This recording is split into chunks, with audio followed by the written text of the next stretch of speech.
Good morning, everybody. We are back. It's, what is this, the 12th of December, and we have a new book. It's this one here, From Captivity to the Wilderness.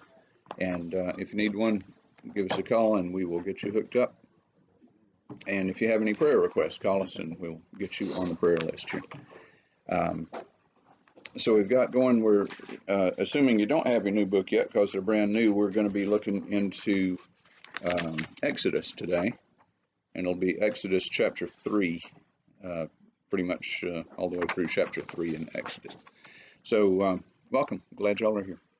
And we got a full house, so we miss y'all. Anyway, so we're going to be talking about Moses today. And Moses is just a cool guy. It's like Forrest Gump said, I've led a very interesting life. That could have been Moses. You know, he had a lot of stuff going on. And there's one thing before we kind of get started here, but in people that do apologetics, which is, I don't like the sound of that word because it sounds like you're apologizing and you're not. Apologetics is explaining the Bible and answering objections and that sort of thing.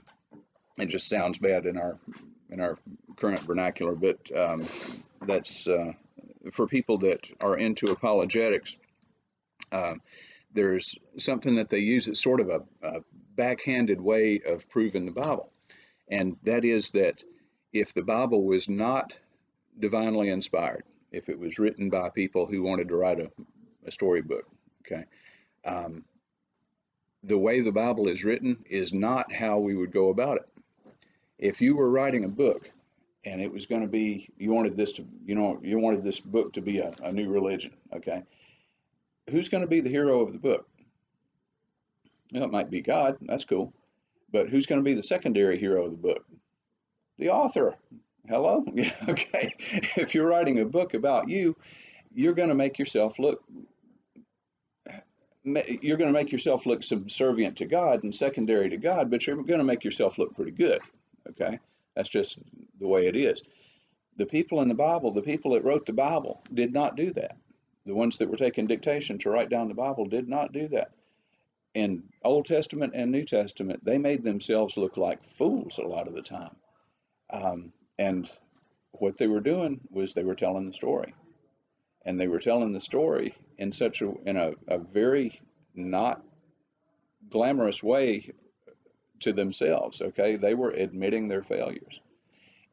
Or they were admitting the failures of their ancestors or whatever. And it was not the way that you would write a book if you were writing a book, okay? Don't you know that the apostles, Peter, right? When Peter was writing his story, and what's his story going to be of how great of a guy he was? No, what Peter wrote was, I denied my God 3 times in one night. And it was when he was all alone and getting ready to be tortured to death the next day. And I denied that I knew him because I was scared. Okay, I mean, that is not how we would have spun that story if we were telling that story on ourselves, right? So that in itself, like I say, it's kind of a backward way, but that's another way of proving that the Bible is authentic, because these people made themselves look bad a lot of the time. And excuse me. So there's another thing, though, that is more of a takeaway for us. And we can read through the Bible and we can see that the Israelites, when Moses had busted them out of their slavery, the Israelites did not respond well. They questioned God. They questioned Moses. They saw these enormous miracles that we'll get into. That's what the rest of this book is about. But they saw these miracles of God, one after the next, after the next, after the next. And then they hit a period of a week or so of hard times, and what did they start doing? They start complaining and griping and saying, let's just go back to Egypt rather than dying out here in the desert. God had taken care of them all sorts of ways, and they're still saying, let's just go back. We'll go be slaves again, right? And there again, that's human nature, is the devil that you know is better than the devil you don't know, right? They were terrified of the unknown.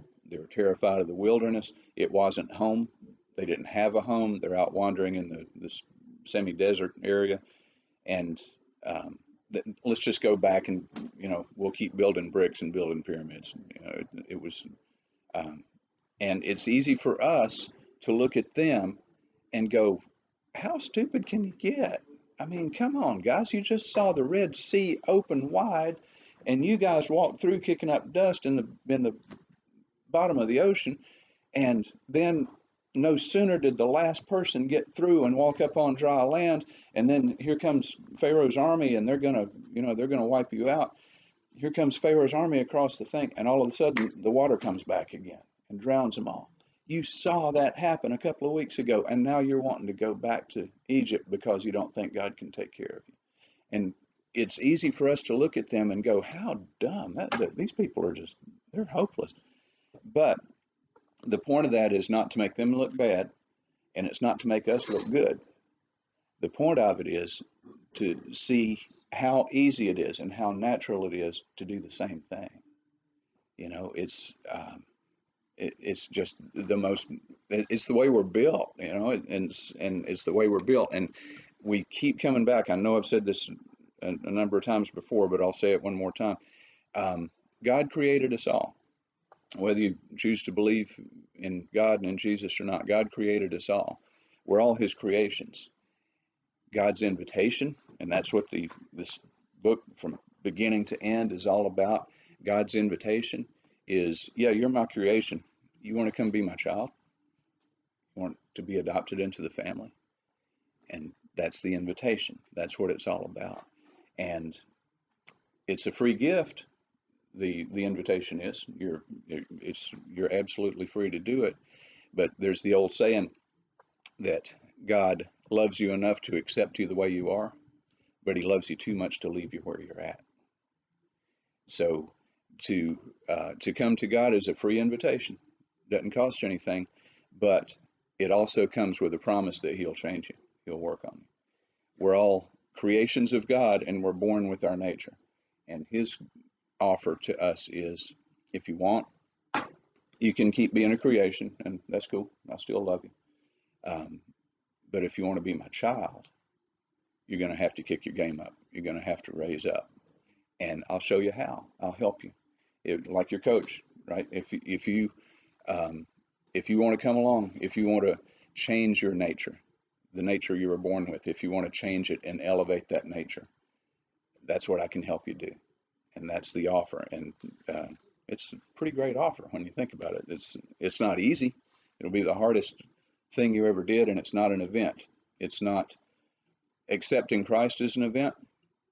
There, almost a lot of people can say, "Yep, I was saved on, December 12th, 2021 at 9:18 in the morning." A lot of people, it's that strong of an event that they mark it on their heart calendar, and they remember that date and time from then on.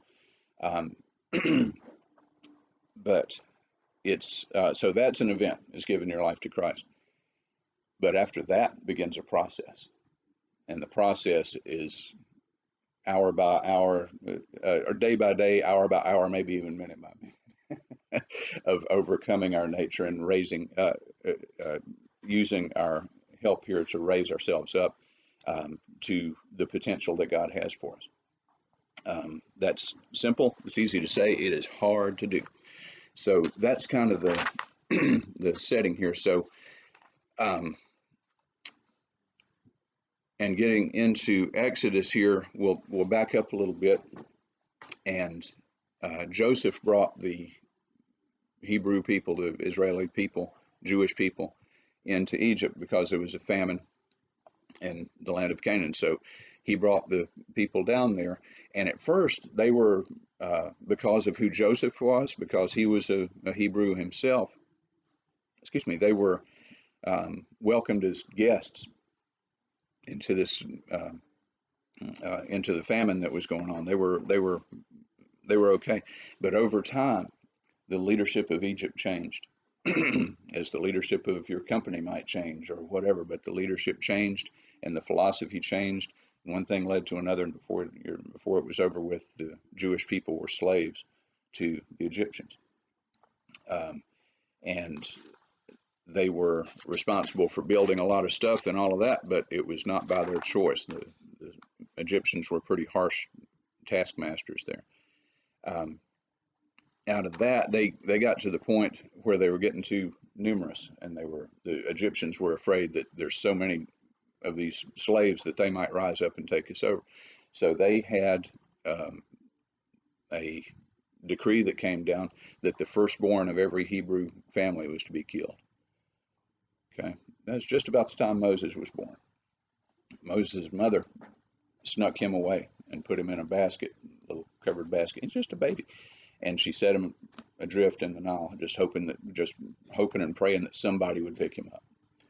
And sure enough, who happened to be down by the river that day but the daughter of Pharaoh, which is the emperor, of course, you know that. So the daughter of the emperor is down there, says, "What's that basket doing floating around?" So she sent one of her maids out to get the basket, and here's a baby in there. So she takes this baby and raises him as her own.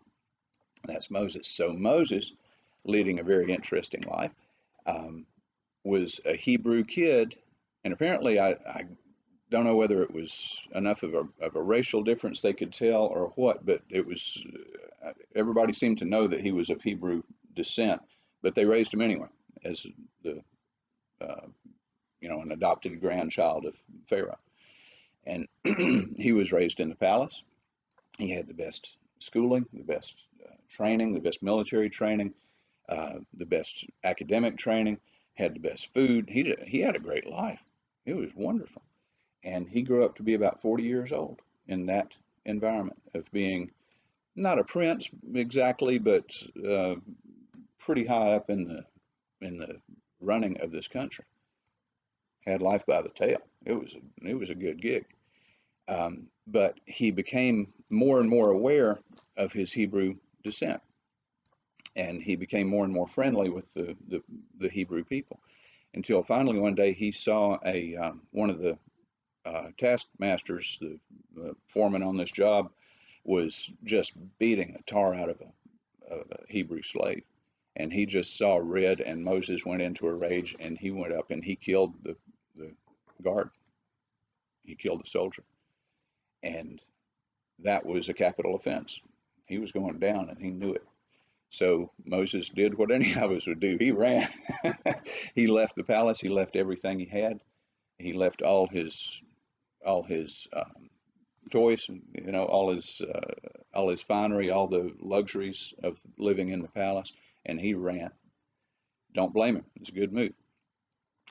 He went out in the wilderness, and he hiked around there, just subsistence living for a while, and then he hooked up with a band of shepherds way out in the wilderness, just out in the middle of nowhere.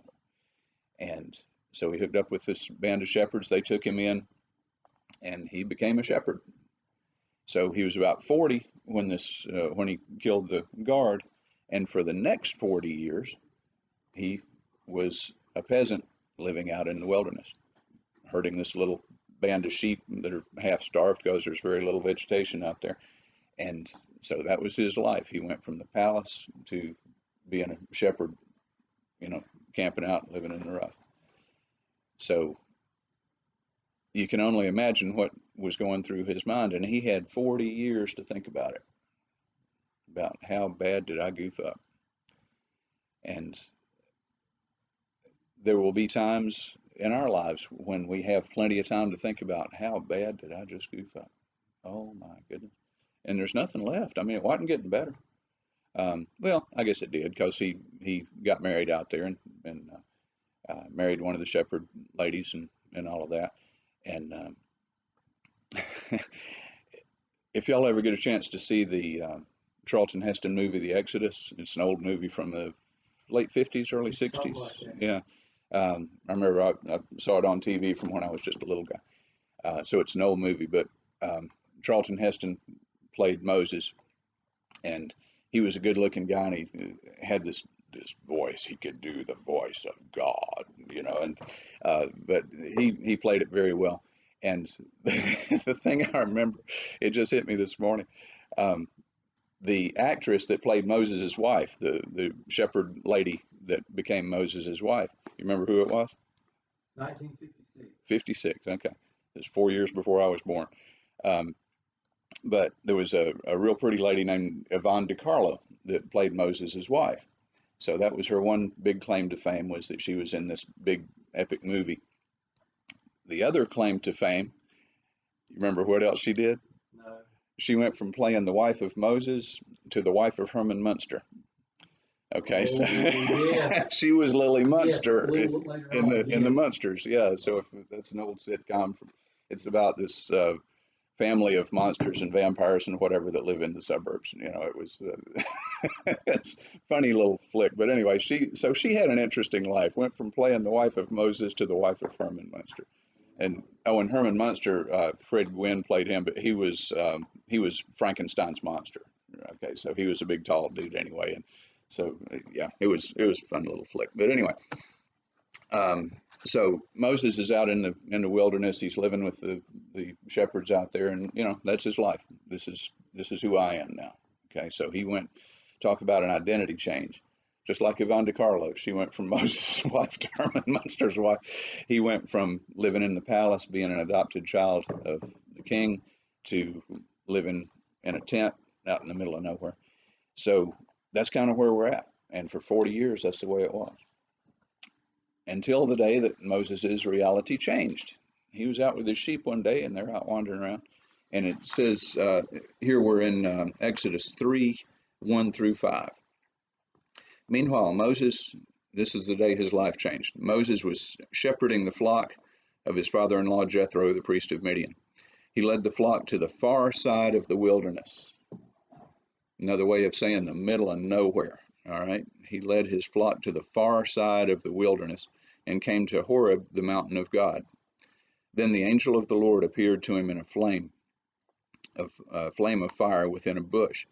As Moses looked, he saw that the bush was on fire but was not consumed. So Moses thought, I must go over and look at this remarkable sight. Why isn't the bush burning up? When the Lord saw that he had gone over to look, God called out to him from the bush, Moses, Moses. Here I am, he answered. Do not come closer, God said. Remove the sandals from your feet, for the place where you are standing is holy ground. Okay, so here we go. And here's your big archaic religious word for the day that nobody uses anymore. What happened here was called a theophany. Um, you've heard of having an epiphany. Okay, this is a theophany, which means that God appeared. Okay, that's the big archaic religious word for the day that means that God appeared. The angel of the Lord was the one that appeared as the bush that was on fire. So just imagine, you know, big piece of shrubbery, and this thing's just burning to beat the band, but it's not burning up. It's still there. Nothing's changing. It's just on fire. Moses thought, well, that's different. So he goes over and takes a look at it. And then the voice of God speaks to him audibly, apparently, and tells him to remove the sandals from your feet, for the place where you're standing is holy ground. They're in the middle of nowhere, the far edge of the wilderness. What did Moses just happen upon a holy mountain here? Did he just happen to wander onto holy ground? What um, what made this place holy?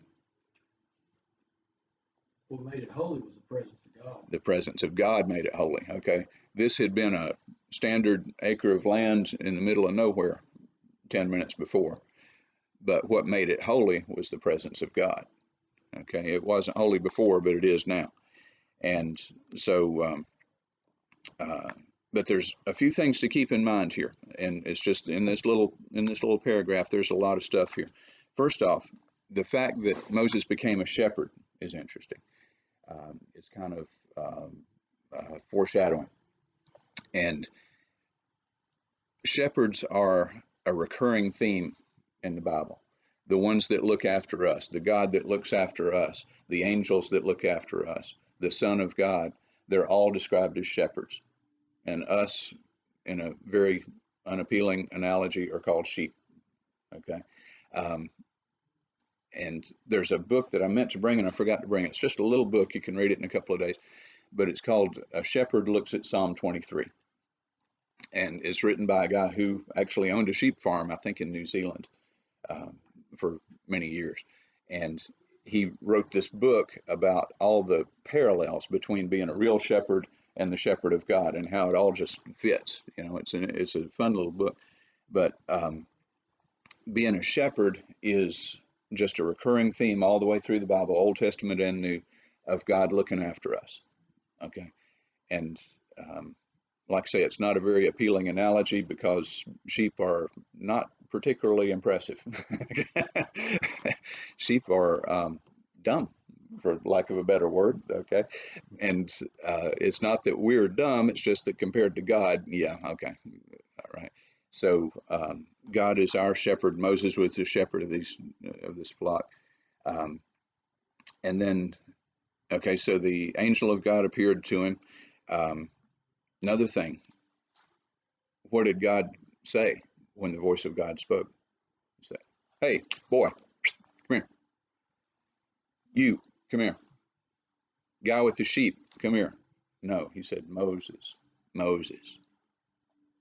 He called Moses by his name. The God of the universe spoke to Moses as an individual person, saying, "I want you, Moses. I want you, Willis. I want you," right? Okay. Spoke to him in personal terms. God knew him. Um, and God knows us as well. So there were, let's see, was that, yeah, okay. And then God shows how to show respect. Take the sandals off your feet. And I don't know if Moses had a choice in this, but he went to his knees. Okay. I don't know if it was from the shock and awe of it or what, but God called him by name and he showed him how to show respect. You're standing on holy ground, show me some respect here. And so we kind of set up the relationship between the two. I'm God, I know you, and I got things to say to you, but we're not on equal terms here. Okay. I'm the boss, you're not. So then we continue in verse 6. He said, "Then God continued, I am the God of your father, the God of Abraham, the God of Isaac, the God of Jacob." Moses hid his face because he was afraid to look at God.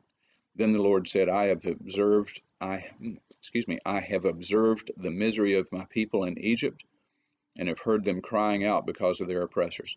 I know their sufferings, and I have come down to rescue them from the power of the Egyptians and bring them from that land to a good and spacious land, a land flowing with milk and honey, the territory of the Canaanites, Hittites, Amorites, Perizzites, Hivites, and Jebusites. So because the Israelites' cry for help has come to me, I have also seen the way the Egyptians are oppressing them. Therefore, go. You might underline that part. Pretty simple command. Therefore, go. I am sending you to Pharaoh, so that you may lead my people, the Israelites, out of Egypt. But Moses asked God, who am I that I should go to Pharaoh, and that I should bring the Israelites out of Egypt?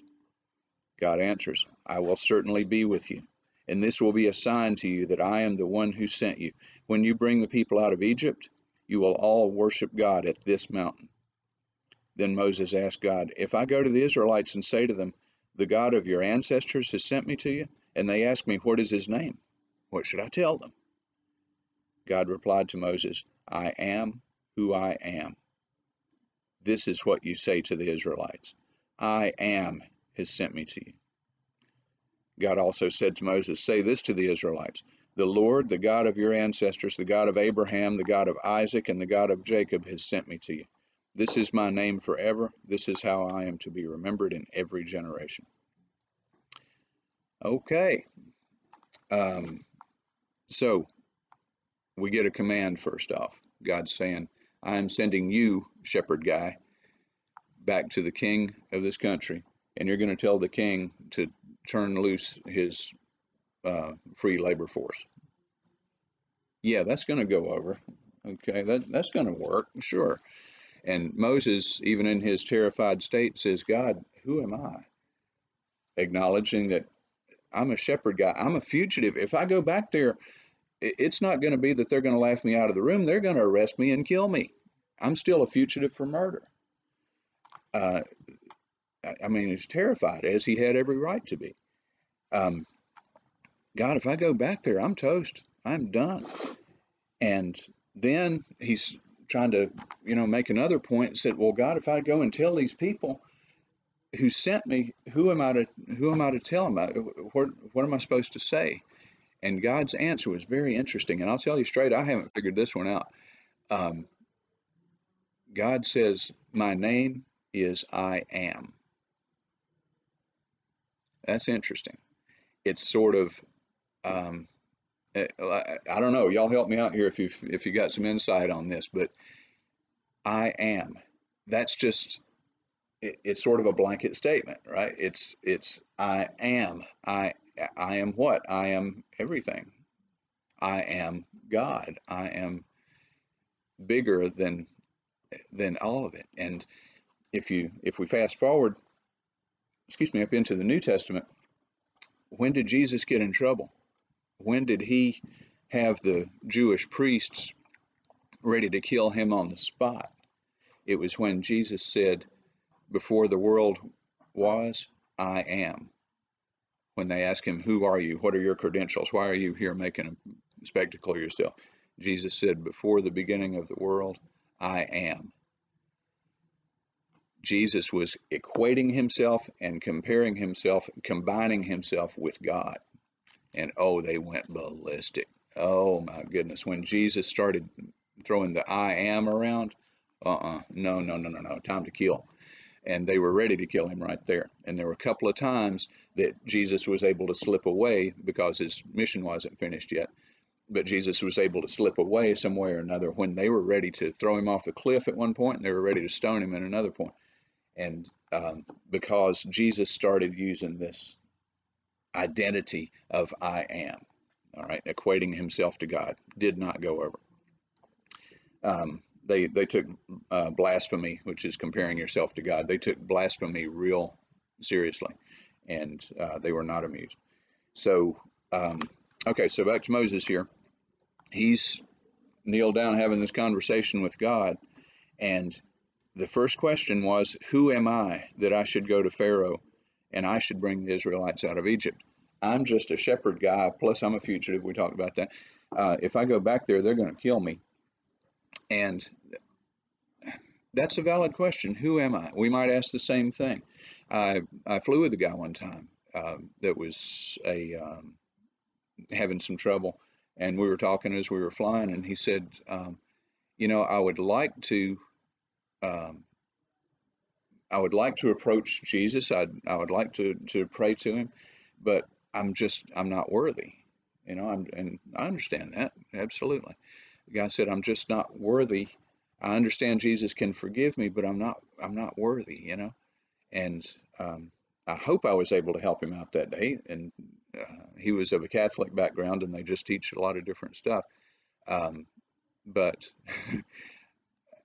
I don't think I helped him out the way he was expecting. I said, well, first off, put your mind at ease that absolutely you are correct. You are not worthy. Okay.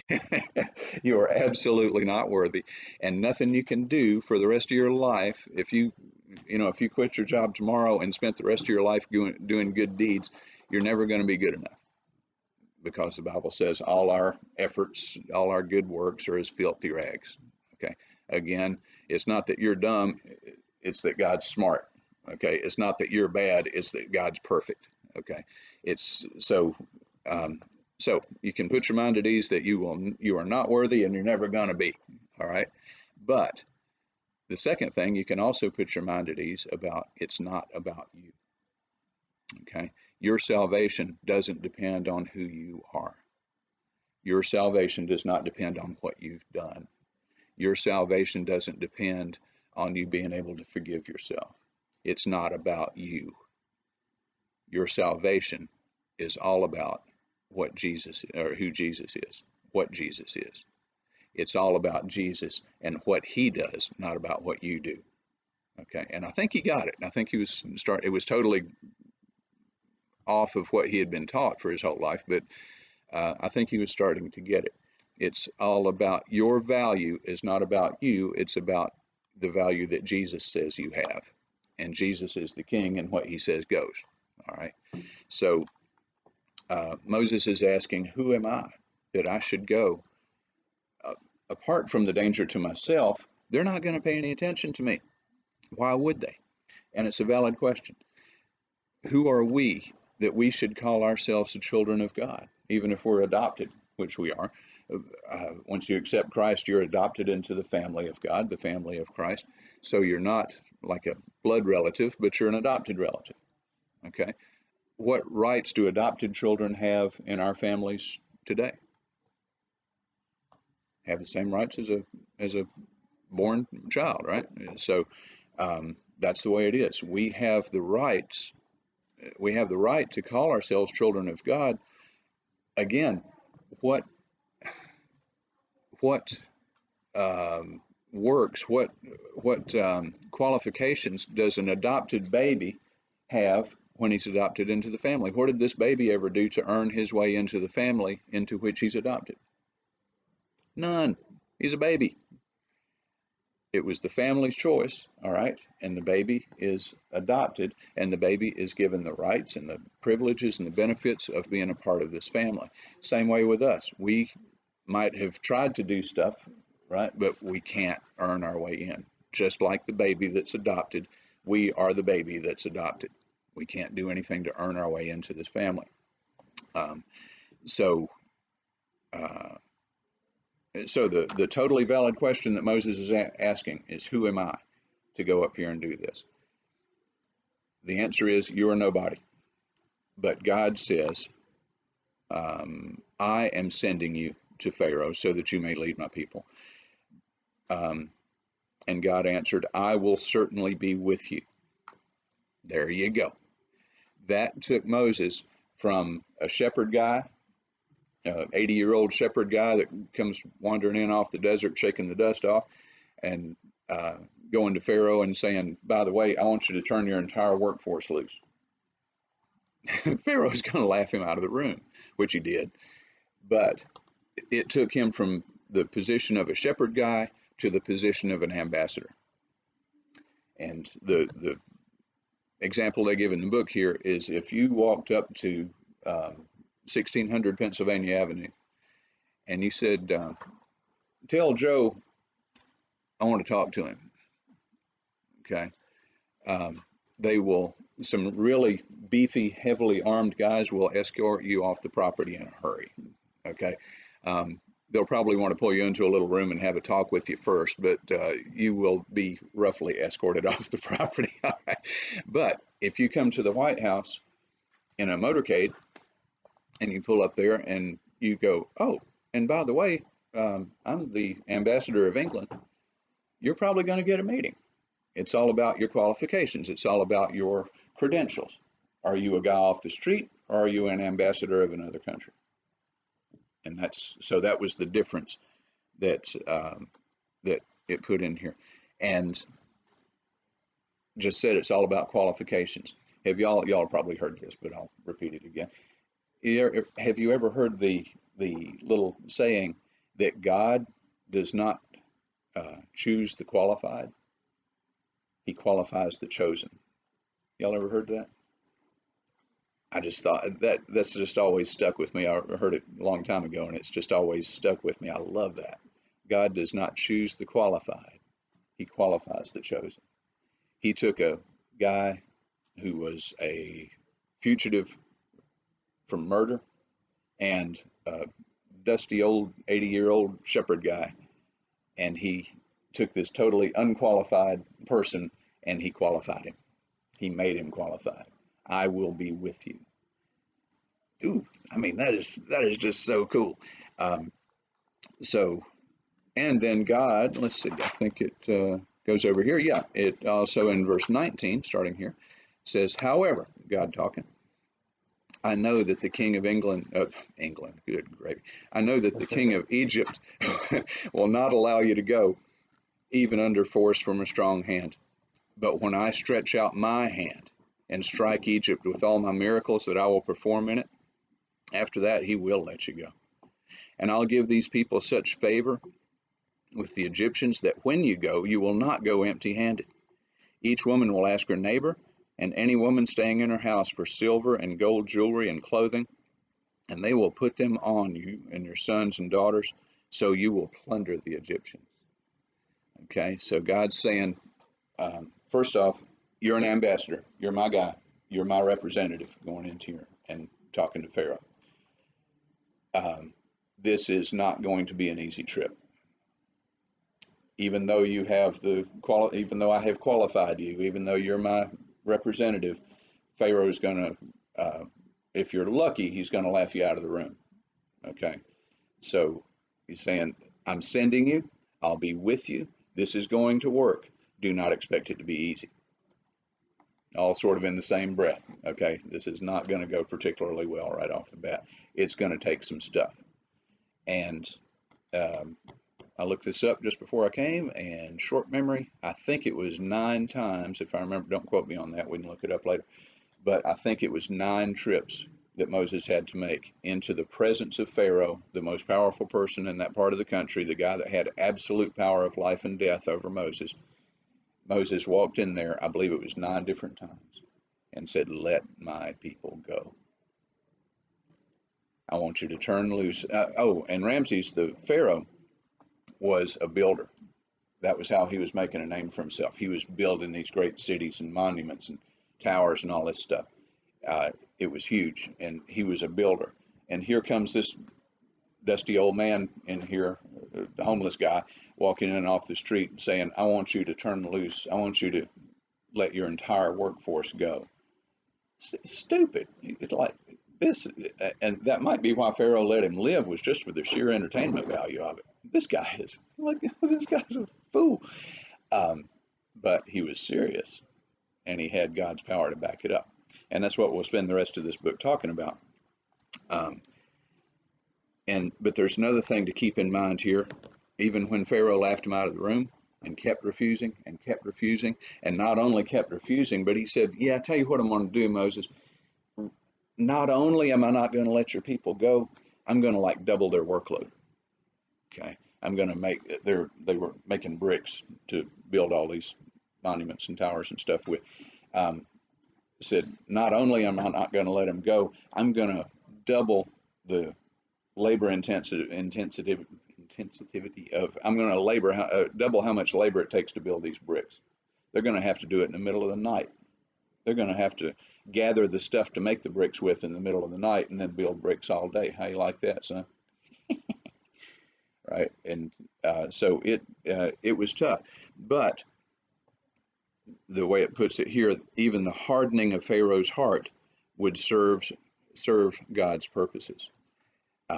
That's another thing for us to keep in mind, is that a lot of the time, let me rephrase that, all the time, if you make a bold stand for God and you're going to do God's work and you're going to go forth and you're going to do great things for God, expect to pay a price.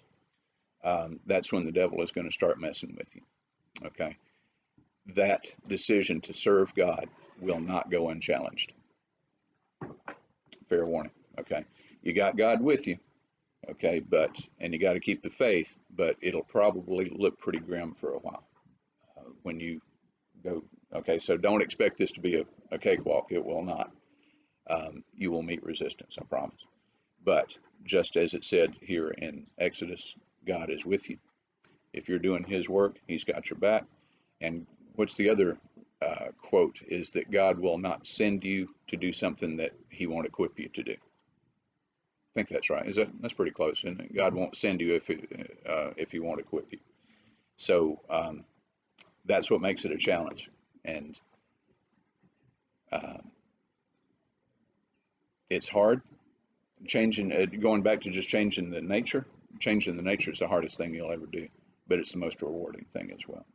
So anyway, that's what the rest of this book is going to be about. We'll dive into how Moses does these things and the life of Moses, and I think you'll enjoy it. It'll be good.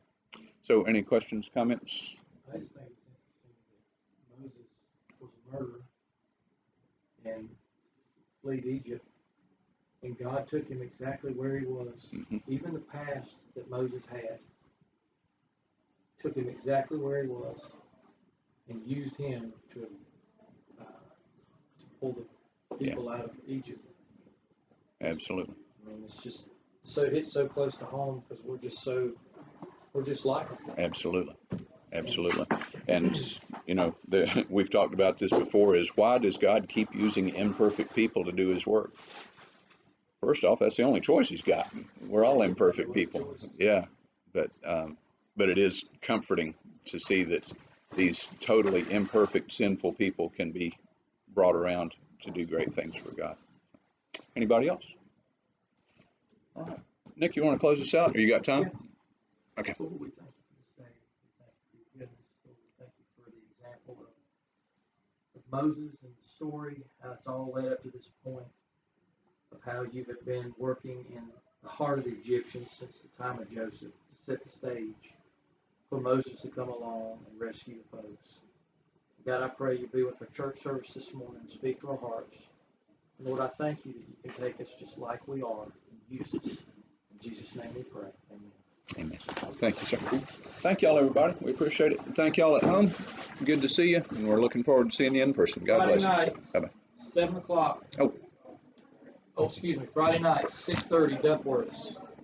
Get together. What's the date? This Friday. Yeah, okay. 17th. This coming Friday, y'all, if you can. Friday, the 17th. Yeah, the 17th. Okay, if you can be at Duckworth's, that's our class Christmas party. All right, we love you. Bye.